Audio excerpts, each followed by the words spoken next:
신약 성경 히브리서는 예수님에 대하여 너무나 명확한 진술을 하고 있는 성경이에요. 그래서 예수님에 대하여 이보다 더 심오하게 전하는 성경이 있는지, 그 정도로 하나님의 말씀이 명확하게 드러나고 있는 성경 말씀입니다. 그런데 히브리서의 진정한 목적은 단지 예수님을 소개하는 데 있지 않아요. 히브리서의 목적은 뭐냐면 권면하는 데 있어요. 그래서 히브리서 13장 22절에 가면 그 히브리서의 장르를 권면의 말이다, 그렇게 명시할 정도로 초대교회를 향한 강력한 권면의 말씀이에요. 그러므로 여러분, 히브리서의 구조도 논술과 권면으로 이렇게 묶어져 있는 거예요. 그래서 1장 1절부터 2장 4절까지가 첫 번째 논술과 권면이었다면, 이제 두 번째 논술은 2장 5절부터 시작된 거예요. 그리고 3장 6절, 오늘 본문 이전까지가 논술에 관한 것이고, 그리고 이제 오늘 본문부터는 그에 관해서 권면하는 것이 시작되고 있어요. 그래서 7절에 보면 뭐라고 시작합니까? 그러므로 라고 이야기하는 거예요. 이 말은 뭐예요? 이제까지의 논술을 너희가 들었으니 이제 권면을 시작하겠다는 뜻이죠.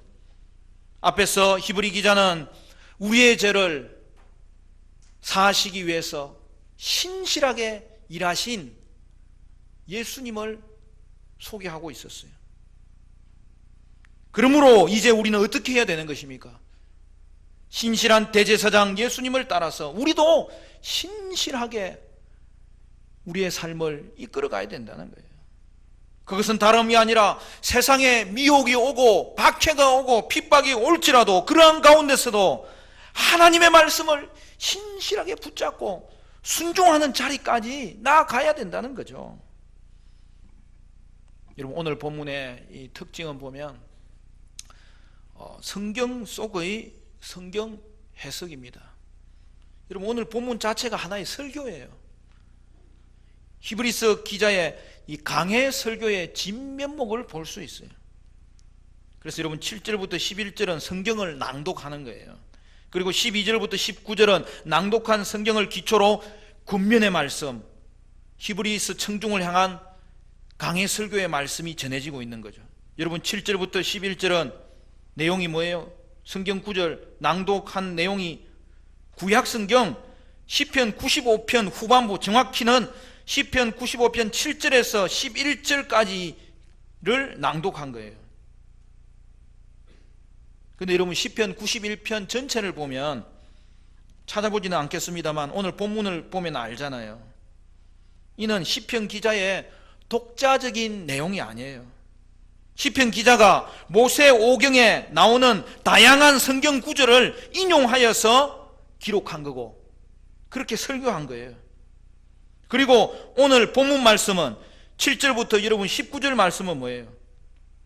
시편 기자와 동일한 방식을 가지고 하는 거예요. 왜 그래요? 오늘 본문은 그 시편 95편의 내용을 인용하여서 히브리서 기자가 설교를 했던 것이죠. 여러분, 시편 95편에서는 시편 기자가 구약의 모세 오경을 인용하여서 해석하였습니다. 그런데 그것을 여러분 7절에는 뭐라고 이야기하죠? 그러므로 성령이 이르신 바와 같이, 지금 시편 95편을 소개하는데 그 시편 95편이 성령의 말씀이라고 한 거예요. 그러므로 여러분, 성경에서 하나님이 직접 말씀하신 것도 하나님의 말씀이고, 하나님의 말씀을 해석한 내용도 하나님의 말씀이라는 것을 가르쳐주고 있어요. 여러분, 히브리서 말씀도 마찬가지죠. 오늘 우리 본문 읽었잖아요. 본문은 여러분 성경 구절과 그에 대한 해석으로 되어 있잖아요. 히브리서 기자는 시편 95편의 말씀을 인용하여서 그것으로 청중을 향하여 권면하였는데, 결국 구약을 인용하여 해석한 이 히브리서 말씀도 하나님의 말씀이 되었다는 것이고 하나님의 말씀이라는 거죠. 여러분, 8절부터 11절에 이 시편 95편의 인용 구절은 형식상 두 부분으로 되어 있습니다. 여러분 7절을 보면 시편 기자가 말하는 형식으로 되어 있죠. 그런데 8절로 넘어가면 점점 읽는데 이게 하나님이 직접 말씀하신 형식으로 되어 있어요. 그러므로 성령이 이르신 바와 같이 오늘 너희가 그의 음성을 듣거든 광야에서 시험하던 날에 그에 가던 같이 너희 마음을 완고하게 하지 말라. 지금 시편 기자가 말하는 거잖아요. 근데 이제 9절부터 보면 이렇게 되어 있습니다. 거기서 너희 열조가 나를 시험하여, 여기 나는 하나님이거든요. 이스라엘 백성이 출애굽했음에도 불구하고 광야 생활을 지내는 동안에 그들이 환경을 탓하고 하나님의 인도하심을 불평으로 삼다가 결국에는 마음이 완고하여져서 안식의 땅 가나안에 들어가는 걸 결국 실패하지 않았습니까? 그걸 생각할 때 시편 기자는 지금 이스라엘 민족이 그런 상황 가운데 있다는 걸 설교한 거예요. 시편에서 너희도 주를 믿는다고 하면서 도리어 마음이 완고하여지고 점점 완고하여져서 결국에는 안식에 들어가는데 실패했던 이스라엘의 그 광야 세대와 같이 너희도 지금 그렇게 될 수 있다는 걸 경고하는 것이었죠. 그러므로 여러분 시편 기자는 지금 그가 기록한 말씀이지만 광야 세대에 직접 하나님이 말씀하셨듯이 하나님이 시편 독자들에게도 직접 말씀하시고 있는 것처럼 이 말을 기록한 거예요. 그러니까 시편 기자의 이 설교를 듣는 이스라엘 백성은 광야 시대에는 하나님이 직접 말씀했지만 이제는 시편 기자가 말씀함에도 불구하고 지금 이스라엘 백성은 이 경고의 말씀을 하나님의 음성으로 들으라는 거예요. 그리고 이제 오늘 본문이 우리에게 주는 의미는 무엇입니까? 시편 기자가 광야 시대에 성경에 기록된 하나님 말씀을 인용하여서 이스라엘 백성을 경고하며 하나님 음성을 들려준 것처럼 오늘 여러분 히브리서 기자도 시편을 인용하여서 이제 히브리서 청중하게 권면하는 내용도 하나님의 음성이라는 거죠. 오늘 우리에게도 마찬가지입니다. 여러분 하나님의 음성이 무엇입니까? 한마디로 말하면 하나님의 말씀이 바로 하나님의 음성이라는 거예요.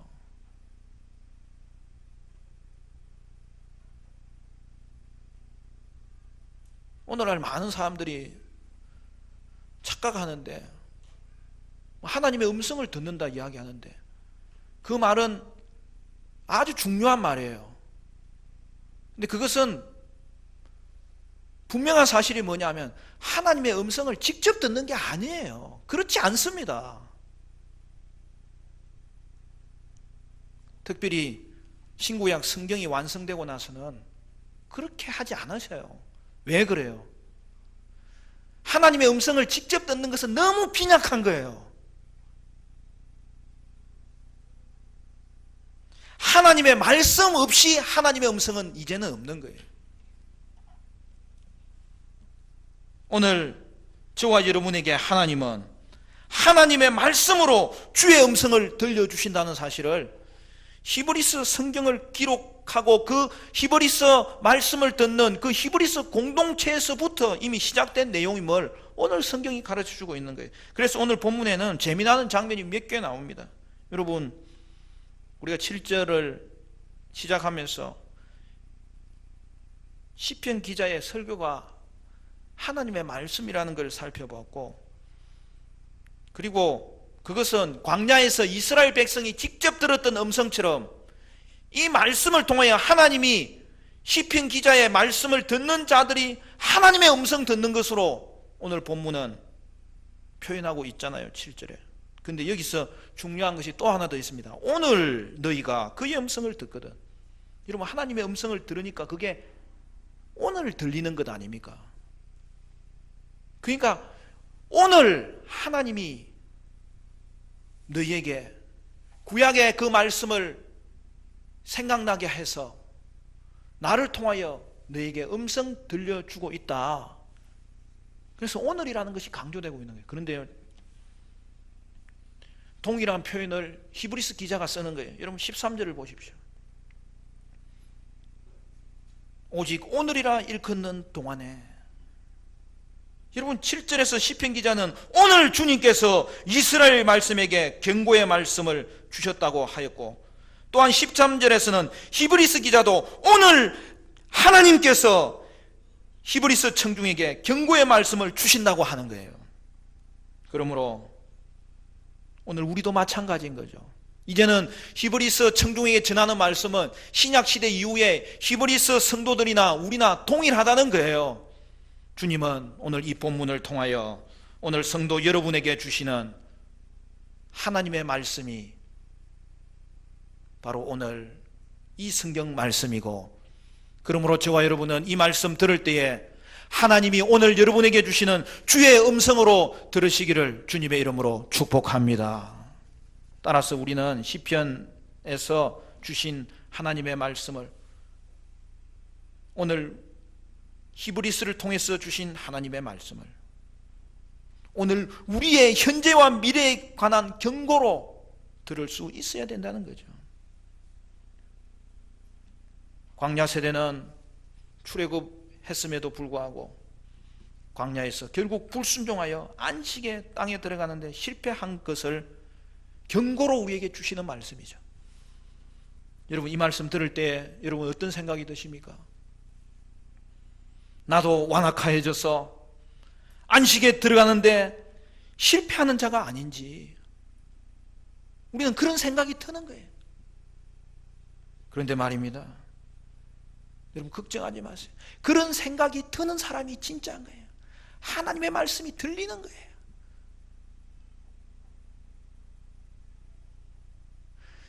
실패할 대상으로 기록한 말씀을 볼 때마다 내가 하나님 앞에 두려움이 생기고 떨림이 생기는 것, 여러분 그것이 진짜라는 증표예요.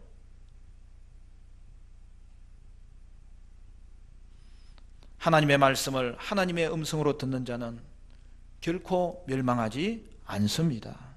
자신을 돌아보게 됩니다. 돌이킬 수 있는 거예요. 그리고 성경은 광야 세대처럼 되지 않기 위해서 실제적인 방안을 제시해 주고 있어요. 여러분 13절 14절 연이어서 같이 읽어볼까요? 13절 14절 다 같이 시작. 오직 오늘이라 일컫는 동안에 매일 피차 근면하여 너희 중에 누구든지 죄의 유혹으로 완고하게 되지 않도록 하라. 우리가 시작할 때에 확신한 것을 끝까지 견고히 잡고 있으면 그리스도와 함께 참여한 자가 되리라. 무슨 말씀입니까? 우리가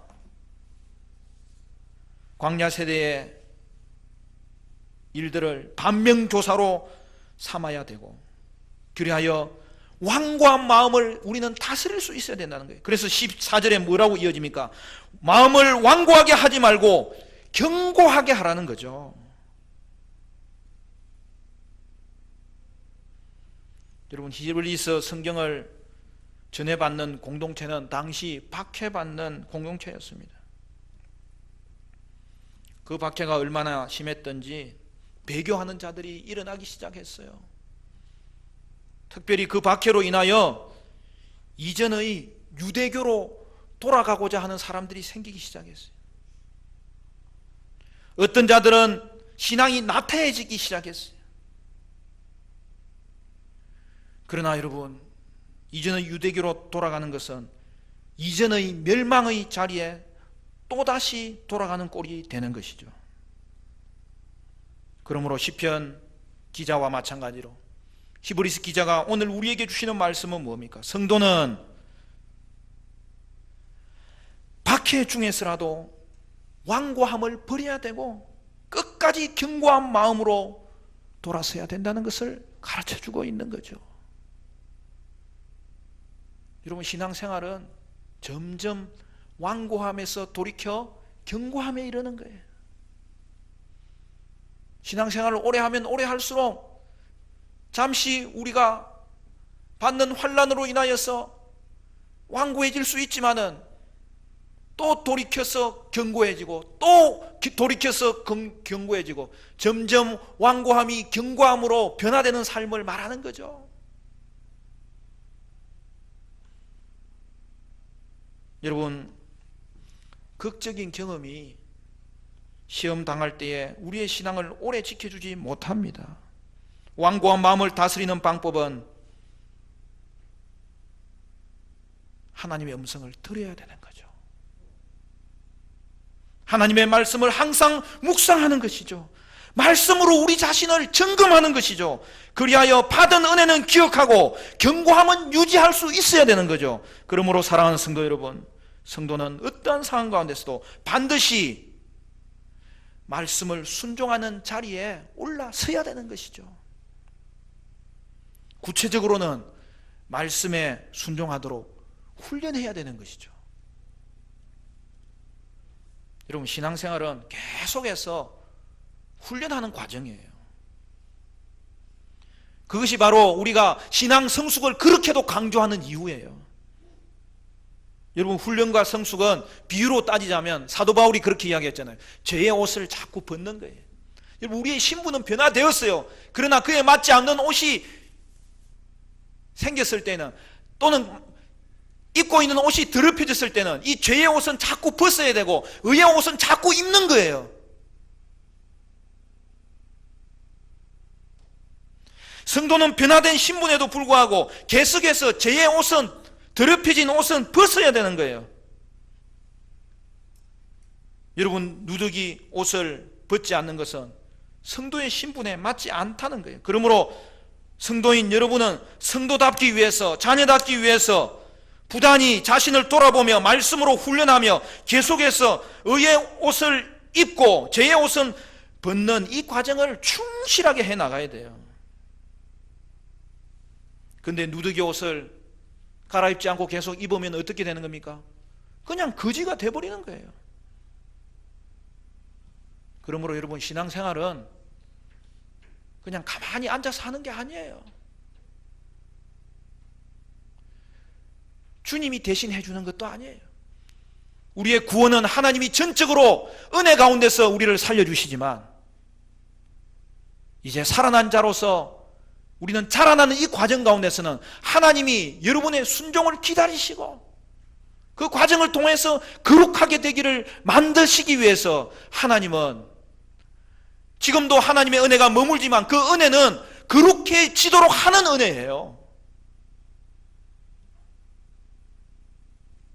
간혹 어떤 사람들이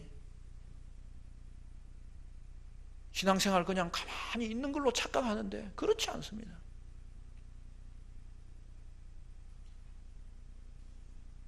자라지 않는 신앙은 생명 없는 신앙임을 보여주는 거예요.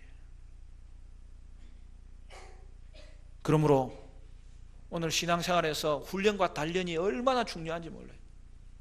여러분, 단련은 내가 의도하지 않아도 하는 거예요. 고난이 밀려오잖아요. 그 고난 가운데 하나님 말씀 붙잡으면 그게 단련이 되는 거죠. 그러나 평상시에는 고난이 없더라도 우리는 훈련하는 거예요. 우리의 믿음의 근육을 자꾸 강화시켜 나가는 거죠. 도리어 평안할 때 다가오는 우상들이 너무 많기 때문에 그 우상 앞에 자신을 점검하면서 훈련해 나가는 거죠. 그래서 신앙생활은 반드시 자라야 되는 거죠. 성숙되어야 되는 거죠. 완고하면 점점 제거되고 하나님 앞에서 견고하면 점점 확장되는 거죠. 그러한 일이 멈추었을 때 초대교회는 무너지기 시작했고, 그러나 이 말씀, 히브리서 말씀을 들었을 때 이 말씀을 통하여 그들은 다시 자신을 돌아보고 완고함은 제거하고 견고함에 이르렀을 것이 분명합니다. 초대교회가 그 어떤 어려움에도 굴하지 아니하고 사자의 밥이 되는 그 상황 가운데서도 우리 주님은 이 땅의 주님이신 것뿐만 아니라 하늘의 주님이시기 때문에 벌써 성도의 시선은 여기만 머물러 있는 것이 아니라 이 땅의 시작에서부터 이 땅의 마지막까지, 마지막 천국까지, 그리고 천국 이후에 천국과 지옥이 나누어진 것까지 계속 다 보고 있음으로 말미암아 오늘 우리의 신앙이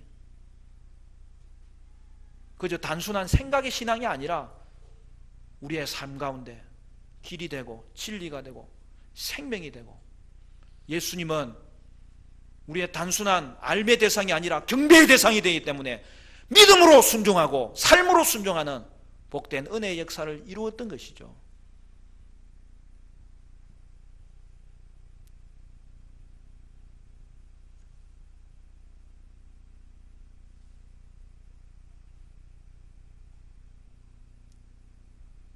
그러면 여러분은 어떻습니까?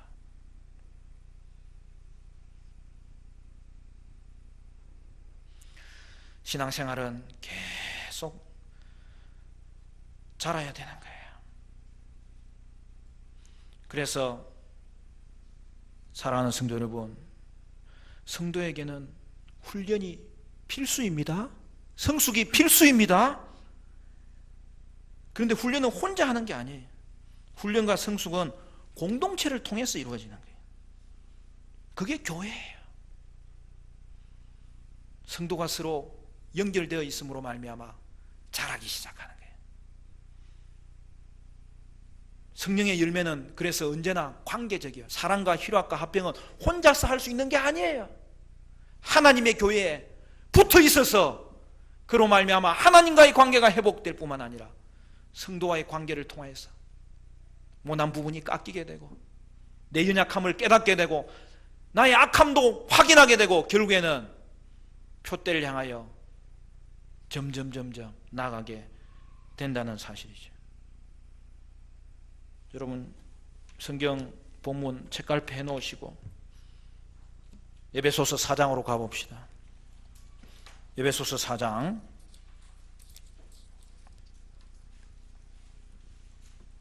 신약성경 313쪽 에베소서 4장 13절부터 보면 이렇게 되어 있습니다. 여러분, 우리 교회는 그 어떤 성경 구절보다 이 주옥같은 에베소서의 말씀을 우리의 삶의 방향, 하나님의 교회의 성도된 방향으로 정하고 우리는 지금 나아가고 있어요. 여러분, 4장 13절부터 보면 이렇게 되어 있습니다. 제가 읽겠습니다. 우리가 다 하나님의 아들을 믿는 것과 아는 일에 하나가 되어 온전한 사람을 이루어 그리스도의 장성한 분량이 충만한 데까지 이르리니, 이는 우리가 이제부터 어린아이가 되지 아니하여 사람의 속임수와 간사한 유혹에 빠져 온갖 교훈의 풍조에 밀려 요동하지 않게 하려 함이라. 오직 사랑 안에서 참된 것을 하여 범사에 그에게까지 자랄지라. 그는 머리니 곧 그리스도라. 그에게서 온 몸이 각 마디를 통하여 도움을 받음으로 연결되고 결합되어 각 지체의 분량대로 역사하여 그 몸을 자라게 하며 사랑 안에서 스스로 세우느니라. 여러분, 사도 바울의 권면이 무엇입니까? 우리가 다 하나님을 아는 것과 하나님을 믿는 것과 아는 일에 하나가 되어 온전한 사람을 이루어 그리스도의 장성한 분량이 충만한 데까지 이르리니, 이것이 성도의 걸어가는 삶의 놀라운 은혜의 과정이라는 거죠. 여러분, 여기 보면 하나님을 믿는 것과 아는 것이 하나가 되어야 된다고 했습니다. 여러분, 여기서 아는 것은 히브리서 사고방식에서는 여러분 아는 것은 경험적으로 아는 걸 말하는 거예요. 그렇기 때문에 여러분 믿는 것과 아는 것이 결합되어야 된다는 거죠. 그러므로 성도는 믿는 바가 아는 것이 되도록 훈련해야 되는 거예요. 성도에게 고난이 있든지 아니면 은사가 있든지 핍박이 있든지 아니면 축복이 있든지 결국 이 모든 것이 성도를 온전케 하는데 사용되도록 도구로 여기라는 거예요. 결국 훈련받아서 온전한 사람의 자리에 서라는 거예요. 복음서에서는 그것을 제자되라는 거예요. 그래야 성도의 목표는 뭐예요? 어제보다 오늘 내가 물질적으로 조금 나아지는 데 있지 않습니다. 오직 성도의 목표는 그리스도의 장성한 분량이 충만한 데까지 이르리니. 할렐루야. 오늘도 저와 여러분이 그리스도의 성품으로 닮아갈 때에 그것이 우리의 기쁨이고 우리의 능력이 됨을 순간순간 확인하게 되는 거죠.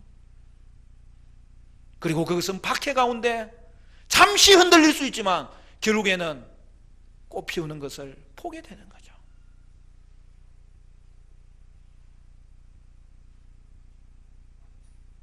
그런데 어떻게 자란다고요? 온몸이 연결되고 결합하여 자라게 된다고 말씀합니다. 여러분, 사회 같으면 참지 않을 일을 교회는 참고 인내하고 기다리는 가운데 나중에 보니까 우리가 자라게 된다는 거예요.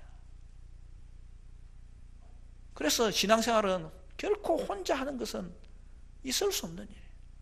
주님의 머리된 교회 가운데 지체로 우리를 하나님이 연결시켜 주셨기 때문에. 근데 희한해요. 이렇게 계속 연결되어 있으면, 연결된 것을 지키고 훈련하면 잘한다는 거예요. 연결되어 있으니 잘하는 거예요.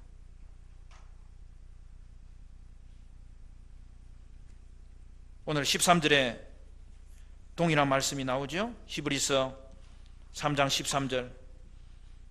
우리 다시 한 번 더 13절 14절 한 번 더 읽읍시다. 다 같이 시작. 오직 오늘이라 일컫는 동안에 매일 피차 근면하여 너희 중에 누구든지 죄의 유혹으로 완고하게 되지 않도록 하라. 우리가 시작할 때에 확신한 것을 끝까지 견고히 잡고 있으면 그리스도와 함께 참여한 자가 되리라. 아멘. 여기도 어떻게 하라고 했어요? 피차 근면하라는 거예요. 그게 교회입니다. 우리는 함께 신앙생활을 할 수 있다면 반드시 표대의 자리까지 나아갈 수 있게 될 것이라는 거죠. 그것이 어떤 밖의 상황 가운데서라도 하나님의 교회를 통하여서 성도가 자라게 되면 그게 교회가 자라는 거고, 이 땅 가운데 실패하지 아니하는 안식의 자리에 결국 오르게 될 것을 성경은 보여주고 있는 것이죠. 사랑하는 성도 여러분, 그러므로 성도는 어떤 어려움 속에서도 피차 근면하고, 그리하여 더욱 훈련되고 더욱 거룩해지고 더욱 정화되고 더욱 자라야 되는 거죠. 말씀을 맺겠습니다. 사랑하는 성도 여러분, 오늘 저와 여러분은 완고함에 거할 자로 부르심 받은 자가 아니라 해가 갈수록 상황이 더 어려움이 있더라도 견고함에 거할 자로 부름을 받았으며, 여러분은 하나님의 말씀을 하나님의 음성으로 들음으로 자신을 돌아보아 완고한 마음은 제하여 버리고 견고한 마음으로 변화되기를 바라고 성숙되기를 바라고 결국에는 안식의 땅에 이르게 되는 성도 여러분 되시기를 주님의 이름으로 축원합니다.